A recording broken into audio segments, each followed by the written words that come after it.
Al ras de la violencia con sesgo terrorista, la zona centro de Sinaloa vive una situación de emergencia en materia de seguridad pública, declaratoria que el gobernador Quirino Ordaz Coppel debe valorar, al menos para que la población esté prevenida y procese a cuidarse. El ataque al bar Pirata, ocurrido en pleno desarrollo urbano Tres Ríos, con la muerte de 3 personas, 2 jóvenes mujeres entre estas, debe ocasionar un cambio de actitud en el gobierno del estado, en función de la aceptación de la realidad y partir de ello para implementar acciones que sean de la misma magnitud del problema.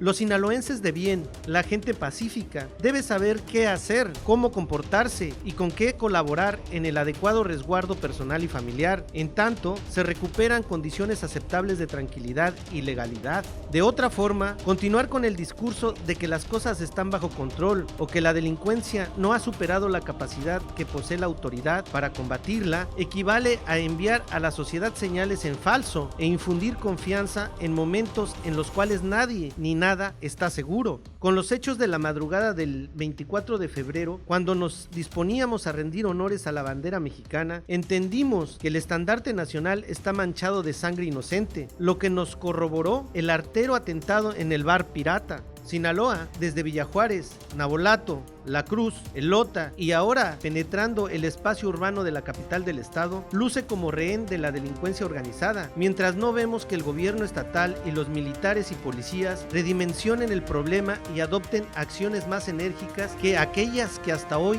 han fracasado.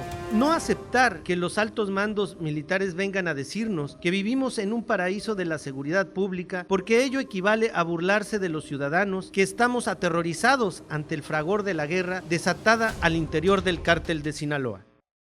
Gracias por acompañarnos a su canal por internet de Primera Visión. Soy Bernardino Chávez y les doy una bienvenida desde Culiacán, Sinaloa, acá al noroeste del país. Acá en Culiacán, Sinaloa, ha estado sucediendo una especie de ola de violencia que ha ido aumentando conforme ha pasado el tiempo. Aquí parece ser que desde que entró Quirino Ordaz Coppel, pues va en espiral la violencia en esta parte de la República. El jueves pasado, jueves 23, para amanecer en viernes, hubo una balacera acá en Culiacán, Sinaloa, en un bar, en un antro, por ahí de las 3 de la mañana, y 9 personas resultaron heridas, 3 fueron asesinadas, y la forma en que se dio esta balacera pues abre una nueva forma de, pues por lo menos, encarar esto a nivel sociedad y a nivel gobierno, porque ya estamos hablando de algo que podría empezar a darse como narcoterrorismo después de lo que pasó con los militares, la emboscada esta que sufrieron los militares. Ahora 2 personas con una arma de alto poder empiezan a disparar a diestra y siniestra en un bar donde estaban algunos comensales. Bueno, pues nos da pauta para poder analizar esto y también decirle que en Sinaloa pues la violencia está desatada, no sabemos hasta dónde va a llegar esto, y pues sí preocupa y nos debe de ocupar tanto a la sociedad como al gobierno de Quirino Ordaz Coppel, que se ha mantenido callado desde que entró. Para este tema les presento a mis compañeros y amigos, a quienes también saludo. Alejandro Sicairo Rivas. ¿Qué tal? Qué gusto saludarlos y gracias por seguirnos en redes sociales. Y Martín Durán Romero. Mucho gusto estar otra vez con ustedes aquí compartiendo el tema, el análisis. Les comento, el viernes en la madrugada 3 personas fueron asesinadas en el bar El Pirata, un bar que está en una zona de negocios. Aquí se le ha llamado narcoplazas, es un lugar donde hay mucho lavado de dinero, donde está la presencia del narcotráfico, donde está en contubernio lo que es políticos, empresarios y dinero del narco. Es un lugar que ha crecido enormemente, pero en ese lugar, en una plaza comercial, se suscitó una balacera, y más que balacera fue que dos personas al parecer sacaron lo que le llaman aquí cuerno de chivo, empezaron a detonar sus armas, contra los comensales que se encontraban dentro de este bar. Hubo 3 personas muertas, entre ellas una joven de 17 años, 9 más resultaron heridos y algunos otros dicen que hubo más porque algunos heridos simplemente no se fueron a ningún hospital, agarraron sus carros y se fueron a sus casas.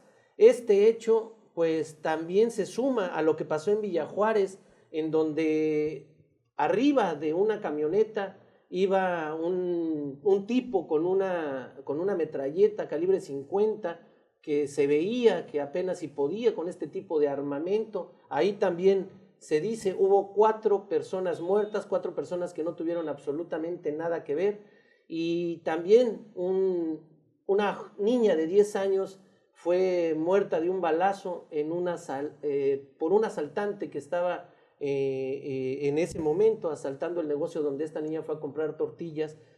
Le digo todo esto porque queremos hacer un análisis global de lo que está pasando aquí en Sinaloa. La gente que no tiene nada que ver con el narcotráfico ha estado muriendo. En otros gobiernos se ha dicho que los que caen están dentro del narcotráfico. Aquí ahora sí se ve completamente que son gentes que están comprando tortillas, que están pasando en una avenida o que están dentro de un bar y han sido víctimas colaterales de todo esto.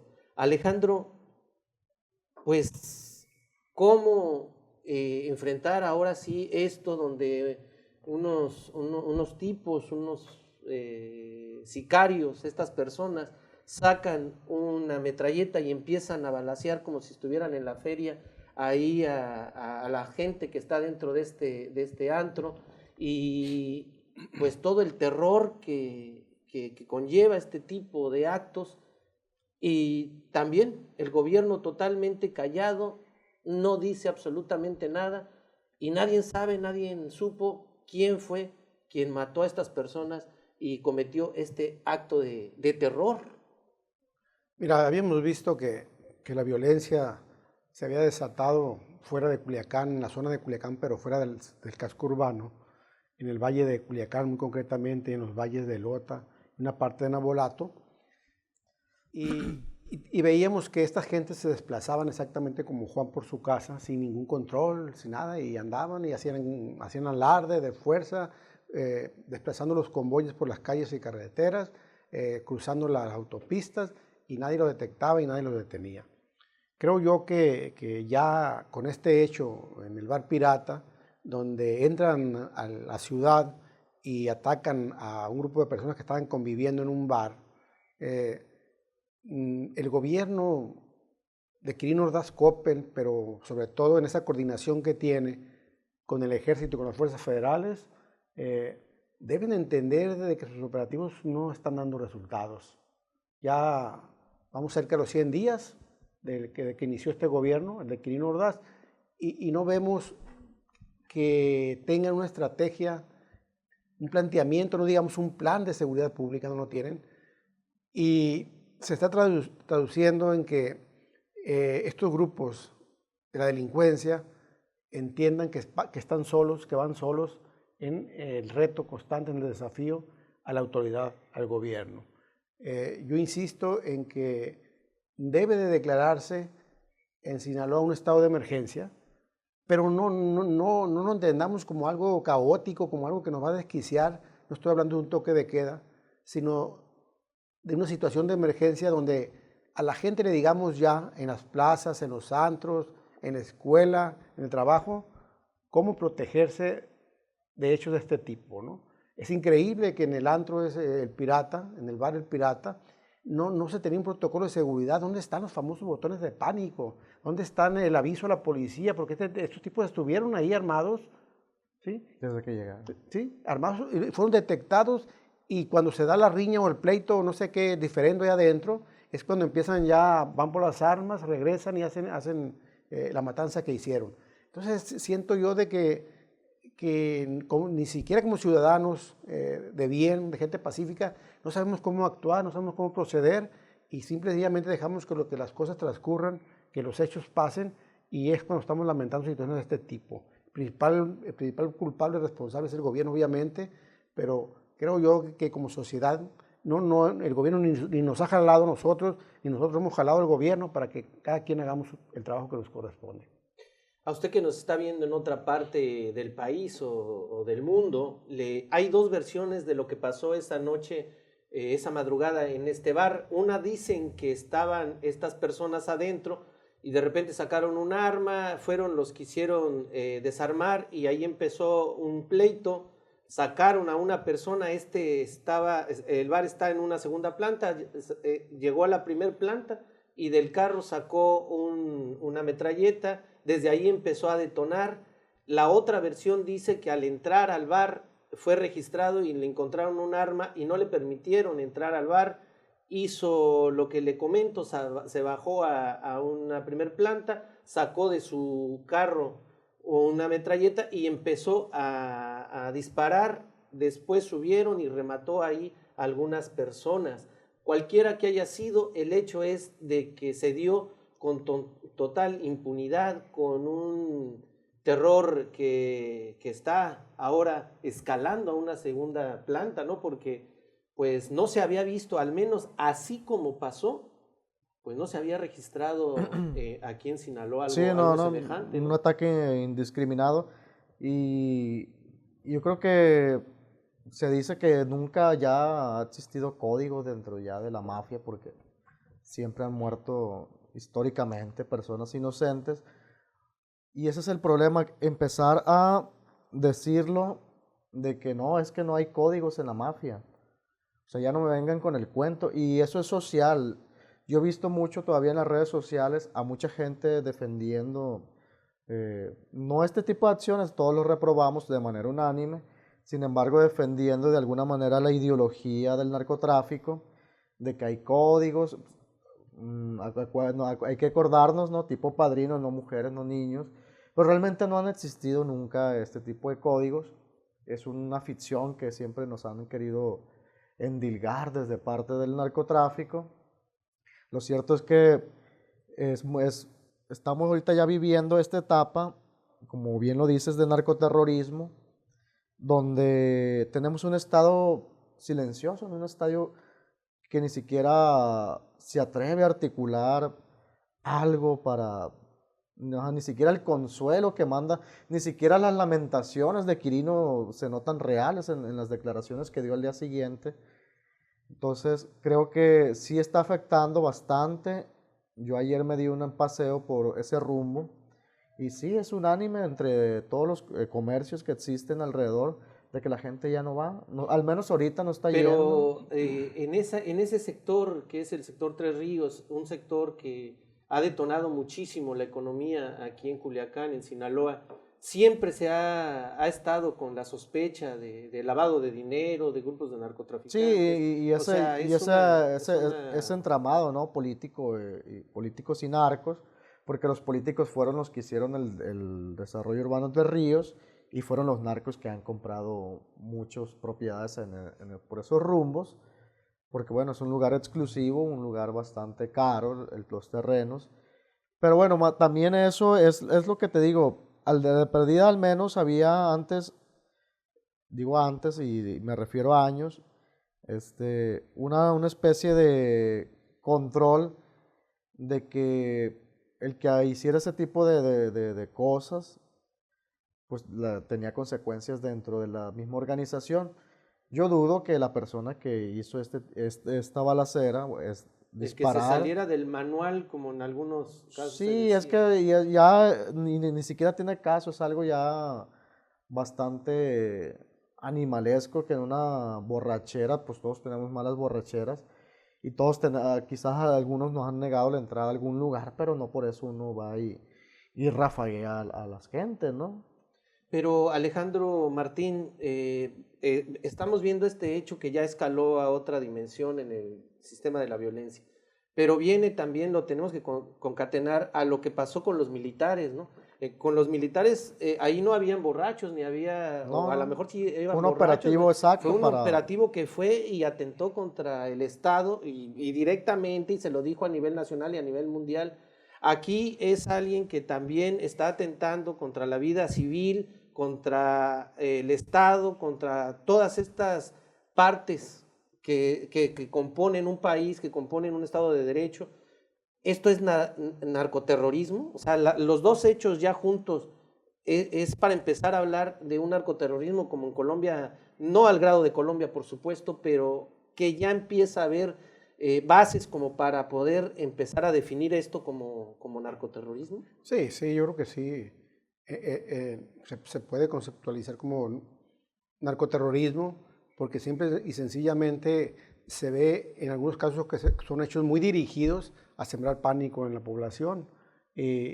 Tal vez esto del bar no sea precisamente así, sino pleito de narcos borrachos que se creen con el suficiente poder y saben que nunca va a llegar el gobierno ahí para disparar contra un grupo de personas, ¿no? Pero yo creo que también es de una crisis interna del cártel de Sinaloa que, como menciona Martín, por lo menos antes ponían orden ellos mismos, ¿no? Cuando a alguien se les salía del huacal y cometía este tipo de hechos sin autorización del jefe del cártel, ellos mismos hacían justicia interna, ellos los ejecutaban, acababan con ellos, ¿no? Y ahora la crisis que está viviendo el cártel de Sinaloa, donde andan todos peleados contra todos, hace que los mismos sicarios, los mismos pistoleros, los mismos gatilleros no vean una figura de autoridad. Y no estoy hablando del Estado, estoy hablando de autoridad a la que ellos sí respetan, a la que ellos sí le temen, a las que están en igualdad de circunstancias armados y que saben que esos sí van a venir no a amonestarlos, no a meterlos en una prisión o barandilla, sino van a venir a acabar con ellos, ¿no? Entonces, si no podemos ya pedirle al gobierno que nos cuide, había un momento en que sabíamos que cuando pasaban estas cosas, los mismos capos de la delincuencia organizada ponían orden. Ellos mismos hacían justicia y esto se calmaba un poco, pues. Y ahora, ¿qué está pasando? Pues que ni el gobierno, ni el cártel, en ninguno de los lados hay figuras ya que puedan ponerlos en paz. Hay una película que se llama Sicario, de hecho, si mal no recuerdo, y habla, de hecho, lo que está ocurriendo ahorita aquí en Culiacán, en Sinaloa, en cuanto se llevan en este caso los de la CIA, se llevan al capo, al jefe de un cártel en Ciudad Juárez, se lo llevan a Estados Unidos. En cuanto cruzan la frontera y lo ponen bajo resguardo, empiezan las balaceras en Ciudad Juárez. Empieza, digamos, un Bagdad, ¿no? Misiles y todo. Y dice un agente, ¿no? Cuando falta el jefe, dijo, eso ocurre. Desgraciadamente, pues sí, yo creo que coincido con lo que la versión oficial de las autoridades, que la ausencia del Chapo obviamente sí afectó digamos, a toda la estructura del cártel de Sinaloa, y es lo que está pasando, ¿no? Sin embargo, sin embargo, hay que decirlo también, a los gringos qué les importa, pues ¿no? Sí. Para ellos somos su patio trasero, y qué les importa la desestabilización social, ¿no? Al final de cuentas.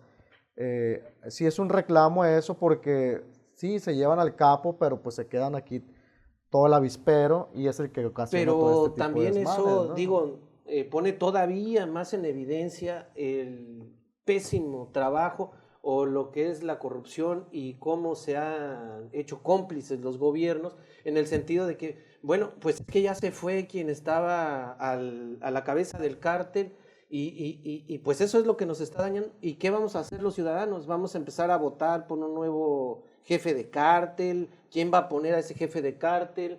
O sea, ¿qué está pasando? O sea, ya toda esta forma tan poco clara y difusa de lo que es un jefe de cártel, de lo que es un gobernador, de lo que es un presidente de la república, de lo que son las instituciones, es más, de lo que es el ejército y la marina. O sea, aquí está el ejército y la marina y está todo, y no se siente que esto vaya a menguar, sino se siente que se está yendo a cosas totalmente fuera de lo que cualquiera pudo haber pensado que pasaría, ¿no? Bueno, la capacidad de la delincuencia organizada en armamento, en movilización, en violencia, está evidentemente muy por encima del gobierno. Pues ellos mismos, métete a una zona, digamos, pues mismo Valle de San Lorenzo, y estás viendo que hay un sistema de punteros ahí vigilando de que no entre el ejército, y cuando entra el ejército obviamente que les avisa a todos para que no anden haciendo de las suyas, ¿no? Yo lo que creo es que tiene que replantearse ya el esquema este de traer soldados, muchos soldados, muchos policías a combatir a la delincuencia, ¿no? Y que tiene que ser un trabajo de mucha inteligencia para detectar cabecillas, para detectar grupos que están operando para el desorden, para la violencia, e inmediatamente pero también de voluntad, ¿no? De voluntad, porque si el gobernador no tiene ningún interés en meter en cintura esto, pues así traigas a quien traigas. El problema es que yo no veo que un gobernador de un estado le vaya a encarar un problema tan grave, tan delicado, porque finalmente ya crecieron tanto los tentáculos del pulpo del narcotráfico, que es difícil ya ubicarlos y cortarlos todo de tajo, ¿no? Entonces tenía ahora razón Maloba con las palomas negras. Ahora exactamente para allá voy, este gobierno no tiene una interlocución, un negociador entre él y el crimen organizado, o suponemos que no tiene, ¿no? Hasta ahorita no hay señales de que tenga, y le está deshaciendo toda la red de complicidad dentro de las policías al narcotráfico, metiendo a militares, exmilitares, o tratando de que no se les metan tanto a las policías los delincuentes. Quizás pueda ser eso también parte de la inconformidad y del desorden del cártel, de que no ha podido operar dentro de las policías y de que siente a los soldados encima y a la marina encima, puede ser, ¿no? Pero finalmente es algo tan complicado que nosotros, como sinaloenses, ¿qué nos queda? Pues exigirle a quien debe de cumplir, que es el gobierno, de que haga su trabajo, sabiendo de antemano que no lo va a hacer, que no puede hacerlo y que no quiere hacerlo. Qué difícil ya para terminar, Martín, pensar que durante el gobierno de Juan Millán decías no puede haber algo peor que Juan Millán, llegó Jesús Aguilar y borró a Juan Millán, decías con Jesús Aguilar no puede haber algo, llega Maloba y borra a Jesús Aguilar, y ahorita pareciera que esa frase que dijo Maloba en que se necesitan palomas no tan blancas, pues pareciera que eso es lo que se necesita. Pues no, yo creo que no. El asunto que se necesita es de la determinación realmente de hacer las cosas. Yo he escuchado que una de las órdenes del Cienfuegos es no intervenir y que los grupos se ataquen el asunto. Y que maten y que nos matemos entre todos. Y por supuesto, ¿no? Al gobierno no les importa la sociedad, les importa sus votos para permanecer dentro del poder. Y al final de cuentas, esta desestabilización le conviene al gobierno también. ¿Por qué? Porque cuando venga un año de elecciones, otra vez le van a hacer creer a la gente que el que se postule, sí va a resolver las cosas, como lo hizo Maloba. Maloba siempre vendió 6,000 homicidios en el sexenio de Aguilar, pero bueno, resulta que él terminó con más de 7,000. Quirino no mencionó el tema. Y él no mencionó el tema y no lo sigue mencionando. Casi es un gobernador mudo, Quirino. Y sin embargo, él es un becado porque él le tocó de rebote la gobernatura. Ni siquiera la quería, le tocó de rebote, la está tomando. Y no es alguien que quiera seguirle más para adelante en la política. Después de esto, Quirino, bueno, se va a retirar con sus millones, sus alforjas llenas. El asunto es que realmente yo veo que con todo este tipo de hechos, el Estado como maquinaria, como un ente que gobierna, pues realmente no le importa a la sociedad que gobierna, sino le importa sostener ese statu quo, y ese statu quo también se logra mediante lo que está pasando. ¿Por qué? Lo reitero, vienen elecciones y va a salir uno y va a decir, ahora sí vamos a cambiar las cosas. Ahí está Ivonne Ortega, ¿no? Que está diciendo, sí, a ver, no, yo del PRI, no se lo achaquen al PRI, yo sí, vamos a cambiar las cosas y voy a bajar la gasolina. Hágame el favor, no es parte del sistema. Voy a bajar un centavo. Por decirlo de alguna manera. Entonces, también la violencia de alguna manera le conviene al gobierno, realmente no le importa, ¿no? Quirino vive muy a gusto, no le importa realmente, ¿no? Pero ya como comentario final, Alejandro, ¿pero qué pasó con la sociedad sinaloense? O sea, ¿cómo llegamos a este nivel de aceptación de todo lo que está sucediendo en torno a la violencia, a la corrupción, a la impunidad? Es triste pararte aquí y decirle a la otra parte del país, al mundo entero, que nos hemos convertido en parte de la misma impunidad, corrupción y de la misma violencia que genera el narcotráfico. Sí, exacto, que tiene que haber un ejercicio de autocrítica de nosotros como ciudadanos también, ¿no? Y la pregunta, ¿cómo llegamos hasta aquí? Pues, ¿cómo llegamos? Llegamos dejando entrar a los narcos en nuestras casas, como yernos, como compadres, como amigos, o recibiéndoles un regalo de un carro lujoso, o bien ya viéndolos como algo normal en Sinaloa, como algo que nos conviene tener. Y que así como el gobierno no se conmueve, muchos ciudadanos no se conmueven, mucha gente no se conmueve, mucha gente piensa que simplemente estabas en el lugar equivocado, la hora equivocada, en el caso de esta gente de las discos, pero no hay que caer en los absurdos de pedir que se pacte con los narcos. 2, que nos traigan negras palomas a combatirlos, no hay que caer en eso. Y 3, no culpar a la sociedad tampoco del todo de todo esto que está sucediendo. Principalmente quien jura hacer valer y respetar la ley es el gobierno, son los gobernantes. Y se postulan y van a procesos electorales muy largos y muy reñidos y pelean por ser gobernantes. Pues que sean gobernantes, punto, ahí está la ley. Como lo del fiscal, hay 17 que se están peleando, sí, y luego al rato nada más como que sienten que la Virgen les habla y no hacen nada, ¿no? Entonces sí, finalmente el llamado que hemos hecho en esta mesa es cada quien deberemos aprender a cuidarnos y a cuidar a nuestra familia como podamos, porque el gobierno no nos está cuidando.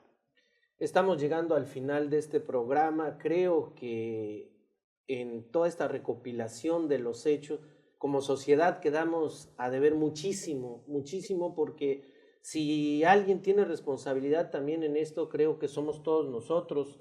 ¿Por qué? Porque como dicen mis compañeros, como dice Alejandro, dejamos entrar al narcotráfico por la puerta de la cocina, pero hoy son los dueños de la casa, son los dueños de las calles, son los dueños de las plazas comerciales, son los dueños de las empresas, son los dueños de la política, son los dueños del país. Y en una situación como esta, pues no nos queda más que hacer un corte de caja y ver en qué podemos como sociedad empezar a menguar todo esto, porque debe de haber una conciencia de todos nosotros para pedir un cambio desde adentro de nosotros al ver todo lo que está pasando. Creo que no nos debemos de acostumbrar a esto que acaba de pasar, porque si subimos al narcoterrorismo y ya lo vemos como algo que, bueno, pues era lo que seguía después de esto, créalo, pues como sociedad estamos caducando y estamos dejando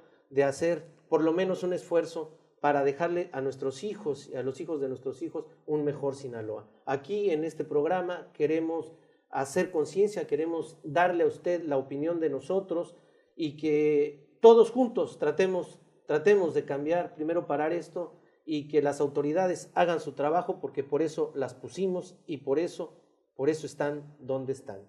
Lo invito a que entre a nuestras redes sociales, por favor deje su comentario, es muy importante para nosotros. Nos vemos en una siguiente emisión. Hasta entonces, hasta siempre. Hasta luego.